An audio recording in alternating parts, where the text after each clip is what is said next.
बिस्मिल्लाहिर्रहमानिर्रहीम। आप देख रहे हैं स्पोर्ट्स वन का ये सिलसिला जो वर्ल्ड कप के हवाले से हमने शुरू किया है। इसमें आज भी हम बात करेंगे। आज जो मुकाबला हुआ वो बहुत बहुत अहम मुकाबला था। आयरलैंड की टीम ने जीत हासिल की वेस्ट इंडीज़ के खिलाफ और ये मुकाबला जीत कर ना सिर्फ वर्ल्ड कप के लिए जगह बना ली आगे राउंड में, बल्कि वेस्ट इंडीज़ जो 2 मरतबा की चैम्पियन है उसको भी बाहर कर दिया। ये बहुत बड़ा मौका है कि वेस्ट इंडीज़ की टीम वर्ल्ड कप से बाहर हुई है। इससे पहले नहीं हुआ। वर्ल्ड कप की 2 मरतबा की चैम्पियन है। मैंने आपसे कहा ना सिर्फ 50 ओवर वर्ल्ड कप की बल्कि 20 ओवर वर्ल्ड कप की भी 2 मरतबा की champion West Indies team is out of this competition. अब दूसरा मुकाबला भी चल रहा है, उसमें यह तय होगा कि कौन सी टीम फर्स्ट आएगी इस राउंड में और कौन सी टीम सेकंड आएगी। तो उसके बाद ये फैसला होगा कि कौन से ग्रुप में जाएगी टीम, तो ये भी फैसला हो जाएगा। अभी मुकाबले का आज आखिरी रोज़ है, ग्रुप मरहले का आज आखिरी रोज़ है। कल मुकाबला होगा ऑस्ट्रेलिया और न्यूजीलैंड का। कल का मैच भी बहुत अहम है यकीनी तौर पर, जब कोई ग्रुप की शक्ल बन चुकी होगी, ग्रुप की शेप बन चुकी होगी वर्ल्ड कप में। तो आज भी हम बात करेंगे अपने वही फिक्स पैनल से जो कल भी आपके साथ था। आपने सुना उनको, हारून रशीद साहब, पाकिस्तान के साबिक चीफ सेलेक्टर, पाकिस्तान के साबिक डोमेस्टिक क्रिकेट के हेड और उसके अलावा टेस्ट क्रिकेटर तो हैं लेकिन इनकी बहुत सारी जहतें हैं। अस्सलाम वालेकुम हारून भाई, कैसे हैं? वालेकुम अस्सलाम। अस्सलाम वालेकुम नाज़रीन।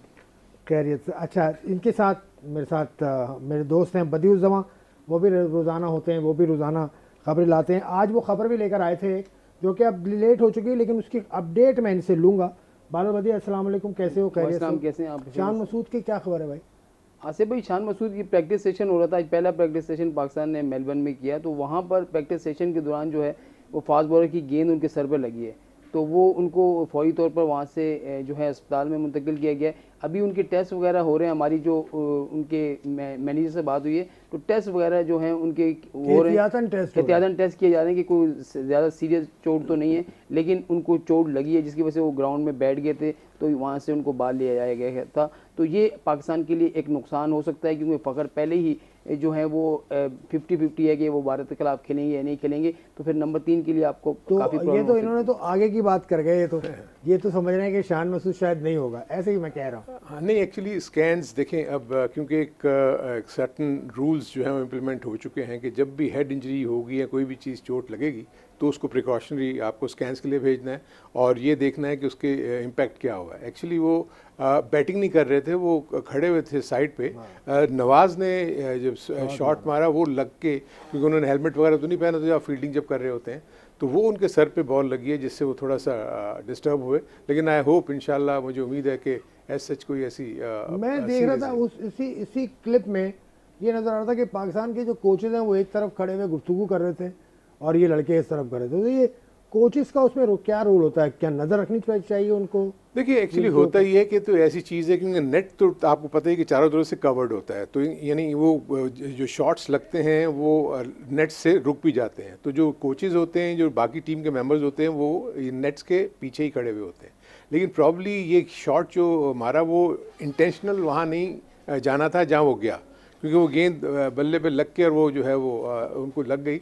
लेकिन ये चीज़ें होती हैं। देखें, आप इसको कोई भी बंदा 110% इस पर एग्री नहीं कर सकता कि यार कि क्या सेफ्टी मेजर्स बंदा ले सकता है। हाँ, ये ज़रूर है कि जब भी, जो ख़ास तौर पर नेट्स में होता ये था कि ये ज़रूर कहा जाता था कि जब भी बॉलर अपनी बॉलिंग करने चलना शुरू कर दे तो आप ज़रूर नज़र रखें कि बैट्समैन क्या कर रहा है। सो ये इनग्रेन हो जाता है, सबको पता होता है कि जब बॉलर ने स्टार्ट ले लिया तो आपको देखना है कि बैट्समैन कहाँ हिट मार रहा है, कहीं वो गेंद आपकी तरफ ना आ जाए। सो आई थिंक थोड़ा चूक हुई है ये। आपको भी तो लगी थी एक दफ़ा प्रैक्टिस में गेंद? हाँ, लग जाती है। ये तो खेल का क्या यही चीज़ होती है कि बैट्समैन को देखो? बिल्कुल ऐसा। देखिए, नेट में यही होता है आसिफ भाई कि जब अब नेट प्रैक्टिस हो रही होती है, नेट तो लगा हुआ होता है, लेकिन जो बाहर फील्डर होते हैं, जो बाहर फील्डिंग कर रहे होते हैं या खड़े होते हैं बहुत सारे खिलाड़ी, तो बहुत सारे अपनी बातों में भी लगे हुए होते हैं। तो उसमें ये होता है कि जब आप बॉलर स्टार्ट पे आए बॉल करे तो मेरे ख्याल में उसकी जो सारी तवज्जो जो है वो बैट्समैन की तरफ होनी चाहिए ताकि कोई ऐसा शॉट ना आए जो उसको लग जाए। ये बड़ा सीरियस चोट भी लग सकती है। खुदा न खास्ता आप कहीं और देख रहे हैं, आपके मुंह में लग गई, आपके सर पर लग गई, तो सीरियस चोट भी हो सकती है। बिल्कुल। ये मिसबाह हक को भी अभी रिसेंटली लगी थी, KPL में थे वो, तो उनको गेंद लगी थी। अभी तक उनके निशान है, आपने देखा होगा उनको, अगर अभी रिसेंटली भी देखें तो बिल्कुल निशान है। तो अब आ जाइए वेस्ट इंडीज़ की, जो निशान पड़ा है वेस्ट इंडीज़ को, बहुत गहरा निशान है। मतलब ऐसी टीम जो इतनी बड़ी टीम हो, इतनी दफ़ा वर्ल्ड कप जीती हो, इस तरह से परफॉर्मेंस है। हाँ, थोड़ा सा मैं आपको वेस्ट इंडीज़ का बैकग्राउंड बताऊं कि वेस्ट इंडीज़ प्रॉब्ली क्रिकेट एक वाहिद गेम है जिसमें वो एज वेस्ट इंडीज़ खेलते हैं। ये छोटे छोटे आइलैंड्स हैं, इनकी अपनी अपनी एसोसिएशंस हैं, वहाँ पर एक अलग सी पॉलिटिक्स है जो कि कोई गयाना या ट्रिनिडेड या बारबाडोस, इनकी जो है इन्फ्लुएंस होता है कि कौन कोच है कौन सेलेक्टर है, तो कोशिश करते हैं ये बनाया। पिछले 1 साल से 1.5 साल से आप देख रहे होंगे कि बहुत ज़्यादा प्रॉब्लम्स थी वेस्ट इंडीज़ की टीम को। पोलार्ड कभी खेलते थे कभी नहीं खेलते थे, आर्नल्ड को कभी वो लेते थे कभी नहीं लेते थे, गेल क्रिकेट छोड़ गए हैं। सो उनका वो कॉम्बिनेशन बनना जो जिस तरीके से है, फिर उनको कप्तानी का इशू आया। पूरन आई डोंट थिंक सो कि वो इतने सीनियर और मैच्योर क्रिकेटर थे जिनको उन्होंने कैप्टन बना दिया। हेटमेयर की भी प्रॉब्लम हो गई। सो उनकी टीम एक डिसजॉइंटेड टीम लग रही थी, और हमने जितनी भी उनकी परफॉर्मेंसेस देखी पीछे वो कन्विंसिंग नहीं थी। ना उनको अपनी बॉलिंग के ऊपर पूरा कॉन्फिडेंस था, ना उनको बैटिंग के ऊपर था। सारे के सारे बैट्समैन जो हैं वो आते ही हिटे मारना शुरू कर देते हैं। वेयर एज मेरे अपने नज़दीक T20 क्रिकेट में भी आपको थोड़ी सी समझदारी के साथ बैटिंग करनी होती है। आपने बॉलर्स को असेस करना होता है, फील्ड प्लेसमेंट्स देखनी होती है, कहाँ फील्डर्स खड़े हैं और कहाँ आप ज़्यादा हिटे मार सकते हैं। तो ओवरऑल मैंने देखा कि आज बहुत ही पुअर बैटिंग डिस्प्ले था। इवन इस पूरे पिछले मैचेस में भी वो कोई बहुत अच्छा नहीं खेले। ठीक है, एक मैच वो जीत भी गए लेकिन वो भी कन्विंसिंग नहीं था। तो ये लग रहा था कि दूसरी टीमें जो है बड़ी भरपूर तैयारियों से आई हुई हैं। और आयरलैंड आपको पता है कि उसने तो पाकिस्तान को भी अपसेट किया हुआ है 2007 में। हाँ, तो इसलिए मैं ये फील करता हूँ कि आयरलैंड का जिस तरह मुझे कॉम्बिनेशन नज़र आ रहा है, उनके पास जो लेग स्पिनर आया है बहुत ही आउटस्टैंडिंग हुआ है। सो स्पिनर्स का रोल आप देख लें कि इस टूर्नामेंट में आपको बड़ा ज़बरदस्त नज़र आएगा, क्योंकि उसके ऊपर जब चार्ज करने आप जाते हैं तो आप चांसेस देते हैं बॉलर को आउट करने के। स्पिनर्स पे बात करेंगे, थोड़ा सा वेस्ट इंडीज़ पर बदी आपसे भी राय ले लूँ। इतना कोई नामी गिरामी कोई इनकी स्क्वाड में नज़र भी नहीं आ रहा है। मतलब निकोलस पुरान को छोड़ दें अगर, और 1-2 को और छोड़ दें, तो इतना कोई नामी गिरामी स्क्वाड भी नहीं है इनकी। तो इसकी क्या वजह है वेस्ट इंडीज़ में? एक तो वजह है उनकी जो वो एकजुट होकर खेलते हैं, क्रिकेट खेलते हैं, एक तो वजह वो है। लेकिन वो तो एक ज़माने से खेल रहे हैं ना, वो तो 1975 का वर्ल्ड कप भी जीता था, तो उसी तरह से हाँ, उस वक्त देखिए उनकी जो आसिफ भाई इनकी जो क्रिकेट है वेस्ट इंडीज़ की वो वैसे ही है। आप देखें जब वो वर्ल्ड कप जीते थे 2016 में इंग्लैंड के खिलाफ, तो आप देखें कि 1 ओवर में 24 रन चाहिए थे, उसने 4 छक्के मार के वो मैच जितवा दिया था। वो बड़ा सरप्राइज लोग हुए थे कि यार किस तरीके से 4 छक्के 4 बॉलों पे मार दिए। तो ये इनकी क्रिकेट ऐसी है। लेकिन आपने जो कहा कि उनकी टीम में बड़ा नाम नहीं है, सिर्फ जैसन ऑर्डर उनकी बॉलिंग में आपको नजर आ रहा होगा, या पुरान जो है वो भी इतनी ज़्यादा क्रिकेट नहीं खेला, वो आपको कप्तान नजर आ रहा है। तो कोई ऐसा उनके पास ओपनर नहीं है जो बड़ी इनिंग्स खेल सके या पावर प्ले का फ़ायदा उठा सके। मिडल ऑर्डर में उनके पास काफ़ी कमज़ोर है, बॉलिंग जो है उनकी बहुत ही ज़्यादा वीक है, तो जिसकी वजह से इनको ज़्यादा बहुत परेशानी का सामना करना पड़ रहा है। तो मेरे ख्याल में पूरी तैयारी के साथ भी नहीं आए, क्वालिफाई भी नहीं किया हुआ था, और जिस तरीके से उनके मुल्की हालात हैं, वहाँ जिस तरीके से वो क्रिकेट खेल रहे हैं, मुझे नहीं लग रहा कि वो मुकम्मल तौर पर एक ज़हन बना के आए हैं, या वहाँ पर उन्होंने तैयारियाँ की हों, या फिर उन्होंने कहा कि हमने जीत की तरफ जाना है। मुझे तो लग रहा है कि वेस्ट इंडीज़ की टीम इस इवेंट में सिर्फ खानापुरी के लिए आई थी, और वो क्वालिफाई मरने में बड़ी बात होती है कि 2 बार की चैंपियन, फिर आप 50 ओवर का वर्ल्ड कप जीते हुए उसके बावजूद क्वालिफाई नहीं कर सकते। तो लोगों को ये जो है होता है कि यार दीगर टीमें भी जो हैं वो भी उनके साथ भी ऐसा कहीं ना हो। नहीं, तो इसमें आपको क्या लगता है कि इनकी टीम में जो तब्दीलियां हुई थी, जिस तरह जेसन होल्डर अब कप्तान नहीं है, उसके अलावा निकोलस पूरन कप्तान है, इससे पहले हेटमायर भी थे, और भी बड़े अच्छे, शाय होप बड़ा अच्छा एक नाम था, बहुत अच्छे अच्छे लड़के थे इनके। और उसके अलावा पोलार्ड तो है ही, गेल का अब मालूम नहीं क्या सिलसिला है। ये इनकन्सिस्टेंसी जो है इनमें, ये एक वजह, तो ये भी एक वजह ये, और दूसरी वजह ये कि पिचेस का जो फ़र्क है न्यूजीलैंड और ऑस्ट्रेलिया में, वो तो फ़र्क नहीं। देखिए पिचेस के पॉइंट ऑफ व्यू से तो मैं फील करता हूँ कि होबार्ट के पिचेस तो बहुत अच्छी नज़र आई मुझे। जीलोंग जहाँ पर दूसरा ग्रुप था वो थोड़ी इतनी अच्छी पिचेस नहीं थी, लेकिन ये तो बहुत ही ज़बरदस्त पिचेस थी और यहाँ इनको करना चाहिए था। आज देखेंगे जब आयरलैंड ने बैटिंग की है, उन्होंने पहले 5 ओवर में 60 रन करके मैच ही उन्होंने 1 साइडेड कर दिया। सो आपको मैं कल भी मैं यही जिक्र कर रहा था कि क्योंकि ये पेस अच्छी होती है, इवन बाउंस होता है, तो आपको स्ट्रोक मेकिंग में आसानी होती है। और यही वजह है कि आप देखें कि आज आयरलैंड पूरी तैयारी के साथ आए हुए थे, इसी पॉइंट ऑफ व्यू से कि अगर, क्योंकि टॉस तो वेस्ट इंडीज़ ने जीता और हम ये देख रहे थे कि सेकंड टाइम चेज़ करते हुए टीमें आउट हो रही थी।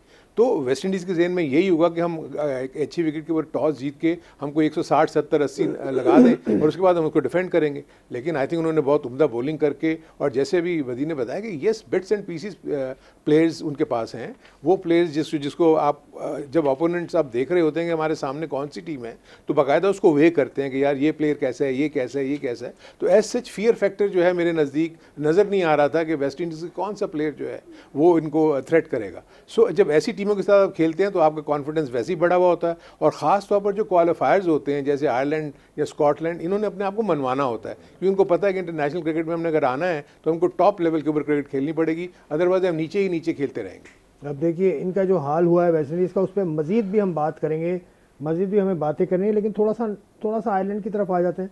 पॉल स्टर्लिंग ऐसा प्लेयर है जिसने बड़ा ज़बरदस्त रन बनाए, 66 रन बनाए 38 गेंदों पर, 48 गेंदों पर 66 रन बनाए। एंडी ने बनाए 37 और 45 रन बनाए। टकर ने, इस मामलात पर हम मज़ीद बात करेंगे, इस इशू पर हम ज़रूर बात करेंगे, और ये इशू जो वेस्ट इंडीज़ के आउट होने से बना है इसका क्या इम्पेक्ट आगे पड़ेगा इस ब्रेक के बाद।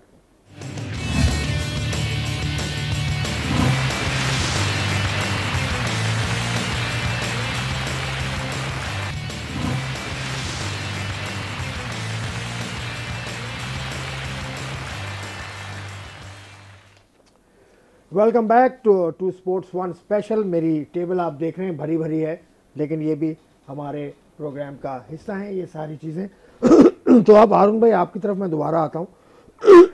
Excuse me. जो वेस्ट इंडीज़ का हाल हुआ वो तो हुआ, जो अगर आयरलैंड में देखें तो आयरलैंड की टीम एक तो टेस्ट स्टेटस भी हासिल किया इन्होंने अफगानिस्तान के साथ, और आहिस्ता आहिस्ता ऊपर आती है। केविन ओब्रायन हुआ करते थे, उसके अलावा नाइल ओब्रायन हुआ करते थे। अब ये पॉल स्टर्लिंग एक ऐसा स्टार है जो T20 लीग्स का तो डिमांड है इसकी, और इस तरह वज़न में भी थोड़े ज़्यादा है। ये पहले तो वज़न की बात है, वज़न चल जाता है इतना। देखिए वज़न के पॉइंट ऑफ व्यू से एक जहन में रखें कि आपने तीनों शोबे में अच्छा करना होता है। अगर आप बॉलर हैं, अगर आपका वेट ज़्यादा भी है, अगर आपने अपने 110% फिट हैं, फ्लेक्सिबिलिटी है, आप फील्डिंग भी अच्छी कर सकते हैं, आप बैटिंग भी अच्छी कर सकते हैं, तो आई थिंक वज़न एज सच इतना वो नहीं है। देखिए वज़न के साथ साथ अगर आप मूव ही नहीं कर सक रहे, अगर फील्ड में अगर आप फील्डिंग नहीं अच्छी कर रहे, आप भाग नहीं सक रहे नहीं, लेकिन हम देखते हैं कि स्टर्लिंग तो तमाम तकरीबन लीग्स में खेलता है और बहुत ही अच्छी बैटिंग करता है। जिस तरीके का आज उन्होंने स्टार्ट दिया, बड़ी सेंसिबल बैटिंग, जहां उनको पता था कि फर्स्ट 6 ओवर में हमने किस तरीके से स्टार्ट लेना उस तरह लिया, और आप देखेंगे कि 6 ओवर्स के बाद उसने अपनी गेम को चेंज कर दिया। फिर वो उस हिसाब से हर बॉल पे चौके छक्के नहीं मार रहा था जो बॉल मिल रही थी, क्योंकि मतलब 6 एन ओवर रन्स आ गए हुए थे। तो जब आपके पास अगर 5 रन एन ओवर या 4 रन एन ओवर हो जाए तो फिर आपको बड़ी हिट्स मारने की ज़रूरत नहीं होती। तो ये चीज़ देखते हुए आयरलैंड की टीम को मैं देख रहा हूँ पिछले 2-3 साल से बहुत अच्छे तरीके से ग्रो कर रही है। ये बड़ा अच्छा यूथ एंड एक्सपीरियंस का ब्लेंड है।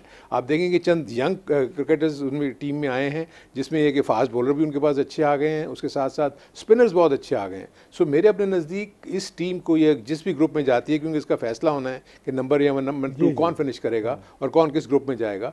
तो मैं अभी तक तो ये देख रहा हूँ कि जिस ग्रुप में ऑस्ट्रेलिया, इंग्लैंड है, वो टीम बहुत स्ट्रॉन्ग, वो ग्रुप बहुत स्ट्रॉन्ग हो गया है, क्योंकि श्रीलंका भी क्वालिफाई करके वहाँ चली गई है। इस ग्रुप में जिसमें इंडिया पाकिस्तान है, उसमें नेदरलैंड आई है और साउथ अफ्रीका भी उसमें है। नेदरलैंड के बाद आज कौन सी टीम आती है? अगर आयरलैंड नंबर 2 फिनिश करती है, वो अगर आती है, तो फिर ये ग्रुप भी अच्छा खासा स्ट्रॉन्ग हो जाएगा। अब ये बताओ कि पॉल स्टर्लिंग के बारे में बात अगर करें, थोड़े से वजनी लगते हैं देखने में। आसिफ भाई देखिए आपने तो पाकिस्तान मैंने इसीलिए कि पाकिस्तान में तो ये बड़ा ख्याल किया जाता है ना कि वज़न अच्छा हो, वज़न अच्छा ना हो, फिटनेस हो।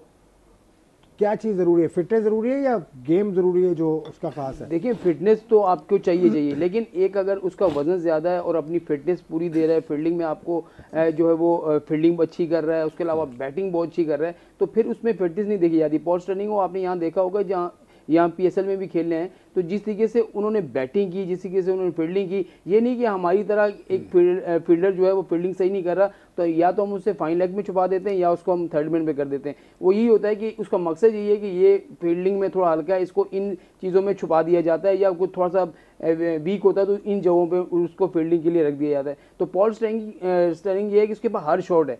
अब बहुत सारे क्रिकेटर ऐसे होते हैं कि जो एक ही तरफ शॉट खेलते हैं, चाहे वो पुल खेल रहे हो, मिड विकेट खेल रहे हो, लेकिन पॉल स्टर्लिंग को मैंने PSL में देखा है कि वो हर तरह का का शॉट खेलते हैं, वो कट बहुत अच्छा मार रहे हैं, वो कवर इतना अच्छा मार रहे हैं, वो सामने शॉट इतना अच्छा मार रहे हैं। तो एक मुकम्मल जो बैट्समैन होता है उसको किसी चीज़ की परवाह नहीं होती और वो रन्स कर रहा है। आप इतना वजन होने के बावजूद आप देखेंगे 60-70 रन करके वो बाहर जब आता है उसके चेहरे पे थकावट के या कोई ऐसे आसार नज़र नहीं आते कि ये थका हुआ या कुछ कर रहा है। तो हमारे यहाँ तो जो वज़न वाला होता है वो 50 रन करेगा तो उसकी हालत आप देखेंगे कि कैसी होती है। जब बाहर आते हुए हेलमेट अलग होता है, ग्लव्स अलग रखे होते हैं और पसीना अलग से वो निकल रहा होता है, तो वो चीज़ नहीं है। अच्छा, आपने शान मसूद की खबर पे नज़र रखनी है, जैसी आएगी पीसीबी से आपने फ़ौरन देनी है वो। अच्छा आसिफ, इसी में थोड़ा सा मैं ऐड कर दूं जो बदी कह रहे थे कि होता ये है कि आप एज ए ग्रुप आपको पता होता है कि आपके कौन से ऐसे फील्डर्स हैं जो हम कहाँ कहाँ प्लेस कर सकते हैं, क्योंकि T20 में आपको स्वीपर्स यानी जो बाहर बाउंड्री लाइन के ऊपर खड़े हुए होते हैं उनके ऐसे फील्डर्स चाहिए जो कि क्विक मूवर भी हों और उनके थ्रो जो है वो बहुत अच्छी हो, क्योंकि आप देखेंगे कि दायरे के अंदर अब एक रन तो आसानी से हो जाता है। तो ऐसे प्लेयर्स को जैसे स्टर्लिंग हैं कि इनको ये दायरे के अंदर ही रखते हैं, वहाँ से एक ही रन जाना है, ना उसको भागना पड़ेगा ना कुछ करना पड़ेगा। तो इसलिए ये जब एज ए ग्रुप आप जब जा रहे होते हैं अंदर फील्ड में तो आपको पता होता है कि कौन सा फील्डर कहाँ प्लेस होगा और कौन से फील्डर की क्या क्या रिस्पॉन्सिबिलिटी है और उसने क्या करना है। तो इस तरीके से ये टीमें जो हैं अपनी 11 को मैनेज करती हैं। अगर एक प्लेयर परफॉर्म कर रहा है और एक इम्पैक्ट प्लेयर है, देखें स्टर्लिंग जो है वो इम्पैक्ट प्लेयर है, वो मैच का पांसा पलट सकता है, तो ऐसे प्लेयर को आप उसकी एक दो खामियां जो हैं उसको आप इग्नोर कर सकते हैं। लेकिन अगर आपके पास इम्पैक्ट प्लेयर नहीं है और वो आपको मैचेस भी नहीं जिता रहा और उसके बाद फील्ड में रन्स भी दे रहा है, कैचेस भी ड्रॉप कर रहा है, तो फिर ऐसे प्लेयर की जगह 11 में बनना मुश्किल। साबिक टेस्ट क्रिकेटर, मैं ये कह रहा हूँ कि जैसे अरुण भाई ने कहा, देखिए वो ऐसा बैट्समैन है कि अब देख लें कि 6 ओवर में उसने रन 65-70 रन कर लिए, उसके बाद उसने ये कोशिश नहीं कि मैं छक्के मारता रहूँ चौके मारता हूँ, उसको मालूम था अब 6-5 रन हमें चाहिए तो मेरे पूरा मैच खेलना है और पूरा मैच फिनिश करके गया। आयरलैंड का जो स्टाइल है खेलने का वो तो हम तो 2007 से देख रहे हैं, और ये जो दो भाई हैं असल में, खासतौर से एक भाई नाइल ओब्रायन, इसका बड़ा किरदार है इसमें, क्योंकि इसको मैं ज़ाती तौर पे उनको मिला भी हूँ, जानता भी हूँ। ये प्लेयर्स को इधर उधर मतलब इंट्रोडक्शन कराते हैं, उनका एक इनको लड़कों को फैलाते हैं, खुद कमेंट्री करते हैं ना, तो ये भी फायदा अपनी कौम को बिल्कुल है। और आप देखेंगे उन्होंने पीछे अपना पूरा कोचिंग स्टाफ चेंज किया है, जैसे ही उन्होंने तब्दील किया उस जो भी कोचिंग स्टाफ अपना ला के अपने जो प्लान लेकर आते हैं और फिर प्लेयर्स किस तरह रिस्पॉन्ड करते हैं उस कोचिंग सेटअप को या जो भी वहाँ पर आए हैं उनके ऊपर जो जिनकी जिम्मेदारी दी गई है कि टीम को अच्छा करना है। तो आई थिंक इनको तो बड़े अच्छे रिजल्ट्स हैं पिछले 1-2 सालों में। मैं मुझे ये याद है हारून भाई और बदी कि जब नजीम सेठी साहब ने PSL शुरू की थी तो आयरलैंड के लोगों ने मुझसे रब्ता किया था, उससे कहते थे कि हमें खिलाओ, हमारी किसी तरह से बातचीत, आप मैं नाम नहीं ले रहा हूँ उन प्लेयर्स का, अच्छा नहीं लगता, लेकिन अब देखिए उनके पीछे दुनिया भाग रही है। और दूसरा उन्होंने अब विमेन क्रिकेट देख लें आप, उन्होंने विमेन क्रिकेट को कितना ऊपर कर दिया है। अब विमेन क्रिकेट उनकी पाकिस्तान भी आ रही है, तो आप देखें कि वो क्रिकेट पे लगे में और वहाँ बाकायदा तौर पर उनके जो डोमेस्टिक है वो भी हो रहा है। उसके अब भी मैंने सुनने में आई थी बातें, हो सकता है आयरलैंड भी अपने मुल्क में कोई लीग से आने की बातें कर रहा है, तो अगर उनके यहाँ लीग हो गई, वहाँ पर टीमें जाना शुरू हो गई तो फिर क्या होगा। और आयरलैंड की कंडीशन तो आपको अंदाजा है थोड़ी सी टफ है, बहुत टफ है। देखिए ये जो अभी जो ये बात कर रहे थे ना, हो ये रहा था कि जितने भी मैं देखता हूँ कि एफिलिएट यूनिट्स जितने भी हैं ICC के जो निचले लेवल के ऊपर खेल रहे होते हैं, उस पर प्रॉब्ली आयरलैंड ऐसी टीम है जिसने अपना स्ट्रक्चर बहुत अच्छा बना दिया है। अभी भी आयरलैंड स्कॉटलैंड ट्रू सेंस में प्रोफेशनल नहीं हुए हैं कि यानी क्रिकेटर्स जो हैं सिर्फ क्रिकेट ही खेलें, वो मुख्तलिफ जॉब्स कर रहे होते हैं और जब क्रिकेट का सीज़न होता है छुट्टी वुट्टी लेके आते हैं और वो पार्टिसिपेट करते हैं। लेकिन जैसे ही अब ये सुपर 12 में गए हैं, मेरे अपने नज़दीक अब आहिस्ता आहिस्ता आयरलैंड हो गया या स्कॉटलैंड हो गया, ये टीमें भी अपना एक प्रोफेशनल सेटअप बनाएंगी और क्रिकेट की तरफ जो है लोग ज़रूर खेलना शुरू करेंगे उनके यंगस्टर। और अच्छा, और भी प्लेयर्स की बात करें, टकर बड़ा अच्छा खेला, 45 रन उसने बनाए, डॉक्टरल बड़े अच्छा रन डॉक्टरल बहुत अच्छा उनका प्लेयर जी बिल्कुल। तो ये बहुत अच्छी कहानी है। अब मैं एक सोशल मीडिया पे भी देख रहा था, पाकिस्तान के साबिक टेस्ट खिलाड़ी हैं, एक टेस्ट क्रिकेटर हैं, उन्होंने ये कहा है कि डैरन सैमी को और विवियन रिचर्ड्स को अपने घर वापस जाना चाहिए और वहाँ जाके अपनी टीम के लिए काम करना चाहिए, यहाँ पैसे बनाने के लिए नहीं फिरना चाहिए। बिल्कुल ये उनकी ज़ाती राय है, मैं इससे इत्तेफाक नहीं, ये बात आपकी बिल्कुल सही है। देखिए मैं इससे इत्तेफाक नहीं करता। नहीं, इत्तेफाक अब बिल्कुल आपकी बात सही है। देखिए मसला ये होता है आसिफ भाई कि आपके मुल्क में क्रिकेट जो है वो जवाल पजीर है, आपके मुल्क में खिलाड़ी जो हैं वो नहीं आ रहे। आपके मुल्क में अगर आपके वेस्ट इंडीज़ क्रिकेट बोर्ड को विवियन रिचर्ड या डेरेन सैमी की ज़रूरत है, तो मेरे ख्याल में पहला हक तो यही होता है कि आप अपने क्रिकेट बोर्ड को, सैमी के साथ क्या किया था वेस्ट नहीं इंडीज किया क्रिकेट था, बोर्ड ने, देखिए ये तो आपको फिर याद अपने है? मुल्क के लिए जब आप खेलते हैं, आपके मुल्क के लिए भी आपको बहुत कुछ दिया ना। तो वसीम अकरम क्या कर रहे हैं पाकिस्तान के लिए भाई? देखिए मतलब मिसाल के तौर पर वसीम अकरम क्या कर रहे हैं, वकार यूनुस क्या कर रहे हैं, सकलैन क्या कर रहे हैं, बाकी लोग क्या कर भाई रहे हैं? जिसको जब ओहदा मिलता है वो आ जाते हैं, अपना काम शुरू कर देते हैं, जब नहीं मिलता तो बाहर बैठे होते हैं।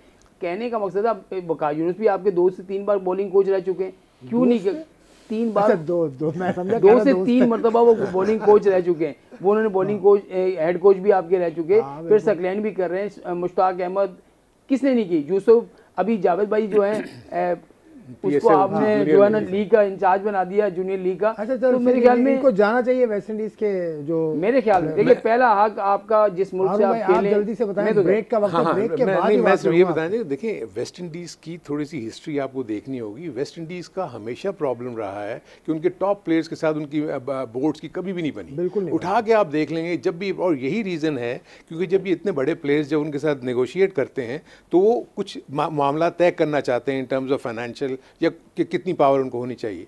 आप देख लेंगे कि ये लोग कभी भी उनके साथ, गॉर्डन ग्रेनिज ने बांग्लादेश को कोचिंग की, विवियन रिचर्ड्स आपको बाहर की तमाम लीग्स में नज़र आते हैं एज ए मेंटोर, और उसके अलावा अपने, क्योंकि इनके इश्यूज़ ये हैं कि इतने बड़े प्लेयर्स हैं, इनकी demands West Indies cricket board नहीं मीट कर सकता, और वेस्ट इंडीज़ क्रिकेट बोर्ड के सर्टन रूल्स हैं जिसको वायलेट करने के लिए वो इजाज़त नहीं देते। यही वजह है कि डेरेन सैमी ने, आपको पता है कि वर्ल्ड कप जीता बगैर वेस्ट इंडीज़ क्रिकेट बोर्ड की सपोर्ट से, पूरे से कहा भी उसने ओपनली जीतने के बाद का। तो ये इश्यूज वहाँ हैं। अभी भी मैं आपको बताऊं, थोड़ा पीछे में लेके जाऊं, हाँ ब्रेक लें, उसके बाद फिर इसी पे बात करेंगे जी। ब्रेक के बाद हम हारून रशीद साहब से यहीं से बातों का सिलसिला शुरू करेंगे, बहुत इंपॉर्टेंट बातें हैं, तो कहीं मत जाइएगा। See you after this break.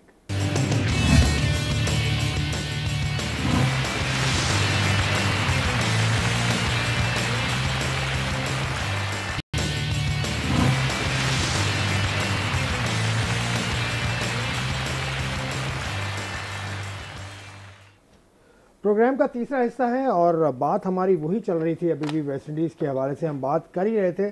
बहुत सारी बातें आती जा रही हैं।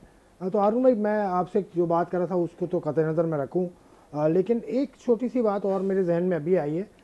इससे पहले जो वेस्ट इंडीज़ का जो सेटअप चेंज हुआ, जो इनका यूँ कह लीजिए, जो इनके वेस्ट इंडीज़ क्रिकेट के जो निगरान थे वो चेंज हुए, उसके बाद से कुछ डेव कैमरून थे पहले, जी हाँ, जी एग्जैक्टली, उसके बाद स्कैरेट थे उससे पहले, वो चेंज हुए, तो इसकी वजह से शायद हाँ बिल्कुल जी आप सही कह रहे हैं। क्योंकि देखिए मसला यही है कि होता ये है कि ज़्यादातर इस वक्त जो वेस्ट इंडीज़ क्रिकेट बोर्ड में कॉर्पोरेट स्ट्रक्चर को लाने की कोशिश की गई कि बाहर से कोई बंदा ला के उसका हेड बनाते हैं, ये उनका सोचने का अंदाज़ डिफरेंट होता है, प्लेयर्स का सोचने का अंदाज़ डिफरेंट होता है। आपने देखा हमेशा से डिस्प्यूट यहाँ तो कभी पैसों के ऊपर होता है या उनके तरीक़ाकार के ऊपर होता है।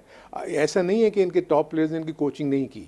आई थिंक कर्टली एम्ब्रोज कई दफ़ा इनके कोच रह चुके हैं, एंडी रॉबर्ट्स ने इन्हें कोच किया है, लेकिन players like Michael holding, Ian bishop, Vivian Richards या डेस्मंड हेन्स, ये सारे के सारे इन्वॉल्व हैं। लेकिन क्लाइव लॉयड आप देख लें, उसको भी एक आध दफ़ा इन्होंने मैनेजर वगैरह बना के अभी भी शायद ये टीम का हिस्सा थे।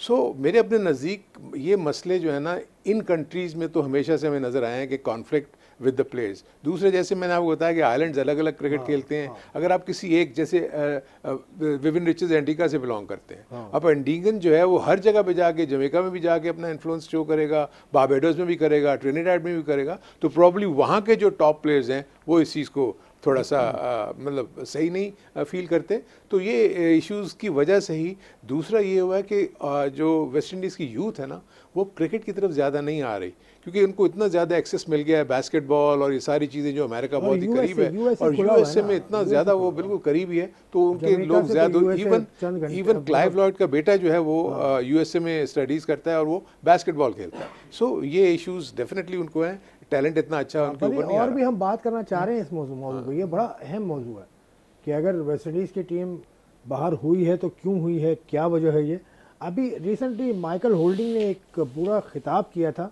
और उसमें उन्होंने कहा था कि बहुत पैसा इन्होंने गबन किया है, बहुत पैसा इन्होंने गड़बड़ किया है जो आईसीसी से आया है। तो ये भी एक रीज़न है, वहाँ पे करप्शन भी है शायद।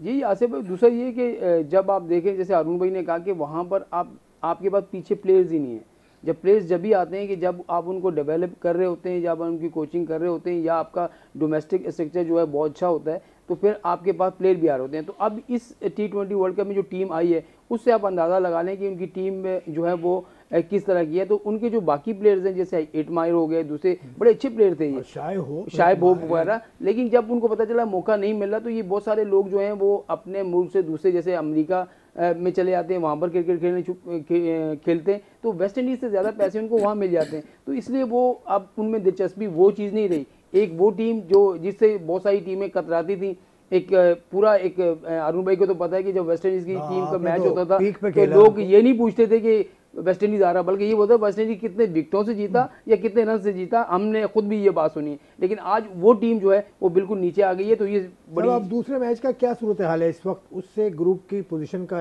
अंदाजा होगा। देखिए हाँ बिल्कुल ऐसे ही है। देखिए जो अब आयरलैंड में जीत चुका है, अब स्कॉटलैंड और जिम्बाब्वे का जो मैच है इसमें से देखें, क्योंकि स्कॉटलैंड का जो रन रेट है वो प्लस में, अब आयरलैंड का भी बेहतर हुआ है। अब जो भी नंबर 1 टीम होगी वो पाकिस्तान के ग्रुप में आ जाएगी, और नंबर 2 टीम जो होगी वो ग्रुप बी में जो है वो ऑस्ट्रेलिया और इंग्लैंड वगैरह को ज्वाइन करेगी। तो मेरे ख्याल में पाकिस्तान को इतना तगड़ा ग्रुप जो है वो नहीं मिला। अगर श्रीलंका भी पहली पोजीशन ली और वो उनकी ग्रुप में चला गया, तो वो जो ग्रुप है ग्रुप बी मेरे ख्याल में बहुत ज़्यादा तगड़ा, उसमें सारी टीमें बहुत अच्छी हैं। तो यहाँ आयरलैंड का आना ये भी खतरे की अलामत है आपके लिए, कि ये नहीं बोले कि आयरलैंड आपको पहले भी हरा चुका है। तो मेरे ख्याल में इनकी जो बैटिंग है और जिस तरह की इनकी बॉलिंग अब चल रही है, जिस तरीके से फील्डिंग कर रहे हैं, तो मेरे ख्याल में ये किसी को आसान नहीं होगी। मुझे जो सबसे अच्छी बात इसमें लगती है कि ज़्यादातर लड़के आयरिश ही हैं, मतलब इंडिजिनस लड़के हैं, लोकल लड़के। यही रीज़न है जिसकी वजह से आयरलैंड क्रिकेट जो है वो ऊपर जाएगी। देखिए बाकी तमाम अब अगर मालिक में आप देखते हैं वहाँ पर एक्सपर्ट्स हैं, कोई बाहर से आया हुआ है, वो वहाँ रह रहा है, कोई पाकिस्तान से बिलोंग करता है, कोई श्रीलंका है, कोई इंडियन है। तो इस वजह से उनमें जो लोकलाइजेशन ऐसा चीज़ नहीं है जो कि अभी आयरलैंड में हमें नज़र आ रही है। देखिए एक तो चीज़ ये है कि आपको ये 2-3 चीज़ें समझने की ज़रूरत है कि क्योंकि क्वालिफाइंग राउंड्स में 4 टीमें थी एक ग्रुप में, एक बैड मैच आपको बाहर कर देता है।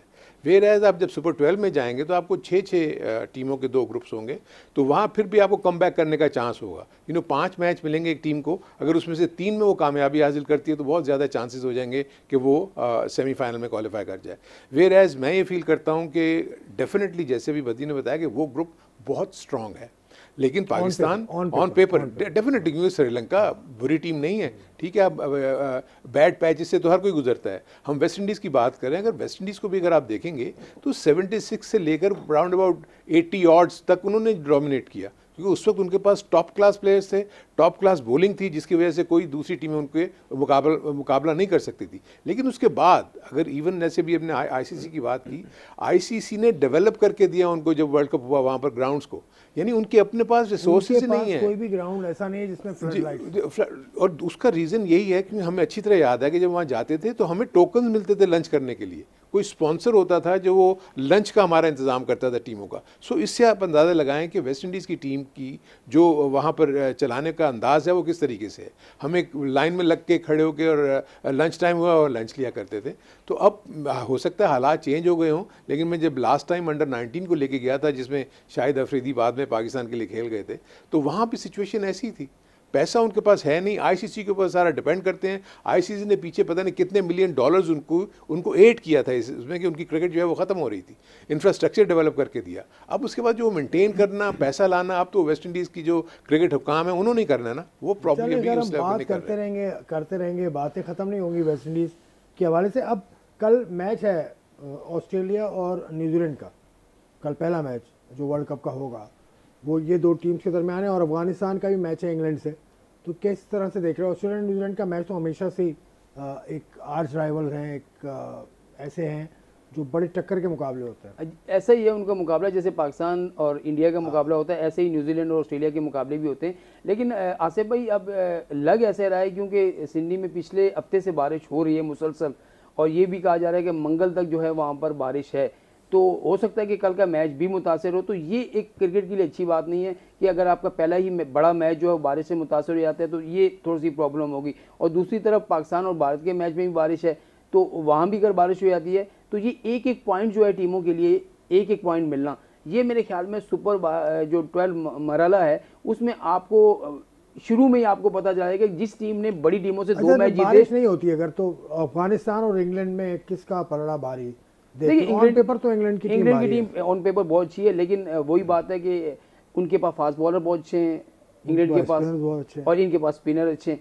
तो यही है कि, और इंग्लैंड जो है अभी पाकिस्तान से खेल के गया है, उसको एशियन कंडीशन का भी अंदाज़ा है, उसको स्पिनर का भी अंदाज़ा है, फिर वो यूएई में भी खेलते रहे, तो उनको स्पिनर पे इतने मुश्किल नहीं है। खुद उनके अब स्पिनर बहुत अच्छे हैं जिनके साथ वो प्रैक्टिस कर रहे होते हैं, तो मेरे ख्याल में उनकी इतनी प्रॉब्लम नहीं होगी। तो मुझे लग रहा है कि अगर मैच जो है वो इंग्लैंड ही जीतेगा। हो सकता है कि मुकाबला ज़रा अच्छा हो, लेकिन इंग्लैंड का पलड़ा भारी। अब आप बता दें, ऑस्ट्रेलिया न्यूजीलैंड की टीम में अगर एजेस आप निकालें तो किसके पास एज है इस वक्त? देखिए, एज तो मैं फील करता हूँ न्यूजीलैंड के पास है बेसिकली, क्योंकि न्यूजीलैंड जिस तरीके से T20 क्रिकेट खेल रहा है ना पिछले 6 महीने में, बहुत ही आउटस्टैंडिंग क्रिकेट खेली है उन्होंने।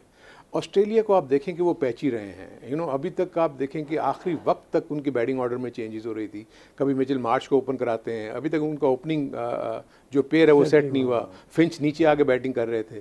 सो इश्यूज डेफिनेटली वहाँ है। बॉलिंग उनका बहुत अच्छा है, जिसमें कोई शक नहीं, पेस अटैक अच्छा है, जैम्पा बहुत इंप्रूव कर गया हुआ एज ए बॉलर, बट एक बड़ा अच्छा मैच होगा। दूसरा ये कि देखें, जिन चीज़ों के ऊपर हम इंसान जो है कंट्रोल कर सकते हैं, हम उन्हीं को कंट्रोल कर सकते हैं। वेदर आपके कंट्रोल में नहीं है, क्योंकि आपके पास आईसीसी के पास जो विंडो मिली होगी वो यही विंडो थी जिसमें ये वर्ल्ड कप हो सकता था। अगर वो मौसम वहाँ ख़राब हो जाता है और उसकी वजह से मैचेस ख़राब होते हैं, तो ये part and parcel of the game है। मैं ये फील करता हूँ कि वहाँ पर, क्योंकि अगर बारिश रुक जाती है तो ड्राइंग कंडीशंस इतनी अच्छी होती हैं कि बहुत जल्दी ग्राउंड ड्राई हो जाते हैं। मे बी 20 ओवर का अगर मैच पूरा नहीं होता, वो 10 ओवर का हो जाए, 5 ओवर का हो जाए, 6 ओवर का हो जाए। सो ऐसी सिचुएशन में जो है ना, टीमों के लिए बड़ा मुश्किल हो जाता है, क्योंकि जब ओवर्स कम हो जाते हैं तो आपके मार्जिन ऑफ अगर आप 4 ओवर खेल के आ गए, आप 30 रन पे हो और एकदम से बारिश हो गई और दोबारा जब जाना पड़ा, पता लगा मैच जो है वो 8 ओवर का हो गया, अब 2 ओवर में कितने रन ज़्यादा कर लेंगे। सो ये इश्यूज भी डेफिनेटली आगे आएंगे अगर ये बारिशों का जो सिलसिला अगर चलता रहा। तो मेलबर्न या फॉर दैट मैटर दूसरा मैच, जैसे हमने अफगानिस्तान का कहा, अफगानिस्तान और इंग्लैंड के मैच में सबसे इंपॉर्टेंट चीज़ ये है कि अब इंग्लैंड को इसलिए प्रॉब्लम नहीं होनी चाहिए कि क्योंकि जब ये मुख्तलिफ जगह पे जाकर लीग खेलते हैं तो वो अफगान बॉलर्स भी खेल रहे होते हैं। राशिद खान वहाँ खेले हुए हैं, मुजीब खेले हुए हैं, वो नबी जो हैं वो खेले हुए हैं, तो इसलिए कोई एक दूसरे के लिए अजनबी नहीं है। तो मेरे अपने नज़दीक स्ट्रेटजी इंग्लैंड की जो हम देख रहे हैं थ्रू आउट, वो पॉजिटिव क्रिकेट खेलेंगे, एग्रेसिव क्रिकेट खेलेंगे। अफगानिस्तान ऑब्वियसली थोड़ा सा, आपको पता है कि सब कॉन्टिनेंट में थोड़ा सा डर खौफ भी होता है, लेकिन आई थिंक जिस तरीके से पाकिस्तान के खिलाफ ये अपना खेले मैच, 5-6 विकेटें गिरने के बाद जो ये वार्म अप मैच में अच्छे रन्स कर गए थे, तो टीम वो भी बुरी नहीं है। लेकिन ऑब्वियसली हमें एज देना पड़ता है इंग्लैंड को, क्योंकि बहुत ही आउटस्टैंडिंग क्रिकेट खेलती भी आ रही है पिछले 1 साल से T20 फॉर्मेट में। और दूसरा ये कि अभी आईपीएल में देखेंगे जोस बटलर ने जो सारे रन्स किए हैं, सब टॉप स्कोरर रहा है, और वहाँ जो उसने स्पिनर के खिलाफ बड़ी ज़बरदस्त बैटिंग की है, सेंचुरी भी बनाई है। तो मेरे ख्याल में उनको इतनी प्रॉब्लम बैटिंग में नहीं है, और बॉलिंग तो उनकी वैसे ही बहुत तगड़ी है। स्पिनर तो खैर अच्छे आ रहे हैं वर्ल्ड इस T20 में, लेकिन बैट्समैन भी उतने अच्छे आ रहे हैं। बिल्कुल, देखिए वो तो बैट्समैन का तो अब इनफैक्ट अब जो T20 क्रिकेट है ना, ये समझ ले कि ये बैटिंग ओरिएंटेड गेम है। इसमें बॉलर्स के लिए कोई रिस्पाइट नहीं है अनटिल अनलेस कि आपको जीलॉन्ग जैसे विकेट्स मिल जाएं। जब स्पिन भी हो रहा था, गेंद नीचे भी रह रहा था, अनइवन बाउंस था, लेकिन नॉर्मली जिन सेंटर्स में ये मैचेस हो रहे हैं, आइडियल बाउंस होगा, बड़ी अच्छी प्रेडिक्टेबल बाउंस होगा, आप कट शॉट बड़ा अच्छा खेल सकते हैं, पुल अच्छा खेल सकते हैं, इवन स्पिनर के ऊपर भी। आखिरी बात बता दें, क्योंकि प्रोग्राम का टाइम खत्म है, फिर मैं वदी से पूछूंगा, टॉस इसमें इंपॉर्टेंट है? हाँ, इनमें देखें, एक्चुअली मैं मुख्तलिफ वेन्यूज़ की वो देख रहा था कि चंद वेन्यूज़ ऐसे हैं जिसमें जो टीमें पहले बैटिंग करती हैं उनके चांसेस ज़्यादा हो जाते हैं जीतने के। अब जो भी टीम के थिंक टैंक बैठ के ये देखेंगे कि कौन से ग्राउंड पे मैच है और उसका पूरा स्टैट्स देखेंगे कि यहाँ रन्स जो है वो हम सेव कर सकते हैं या डिफेंड कर सकते हैं या हम टारगेट दे के हम मैच को जीत सकते हैं। तो ये इंटरेस्टिंग डिसीजन होगा टॉस जीत के, डिपेंडिंग ऑन द पिच। आपका आखिरी कमेंट शान मसूद के बारे में तो बता दो, आखिरी बात उसके बारे में। अभी तक तो कोई ताज़ा अपडेट नहीं है। अब तो पाकिस्तान क्रिकेट बोर्ड जारी करेगा कि क्या हुआ है या क्या नहीं हुआ, वो तो हमें बाद में पता चलेगा। लेकिन अगर खुदा न खासा सीरियस कोई कंडीशन हो जाती है, 1-2 मैचेस के लिए बाहर हो जाते हैं, तो पाकिस्तान को नंबर 3 के लिए प्रॉब्लम हो सकती है। और दूसरा जो आपने बात की, मेलबर्न क्रिकेट ग्राउंड में 2008 में आखिरी बार पाकिस्तान खेला था, जब ऑस्ट्रेलिया से हम जो है वो 2 रन से आ रहे थे, लेकिन भारत ज़्यादा खेला है वहाँ पर मैच। चलो भाई, भारत वहाँ पर ज़्यादा खेला है, और इस बात की जो चुभन है वो वदी जमा को अभी से होना शुरू हो गई। अभी तो मैच है परसों जब होगा मैच तो तब देखेंगे हम, कल बात करेंगे उस मैच पर, इंडिया वर्सेस पाकिस्तान क्या होता है। हारून रशीद साहब, बदी जमा साहब और मुझे इजाज़त दीजिए। खुदा हाफिज़।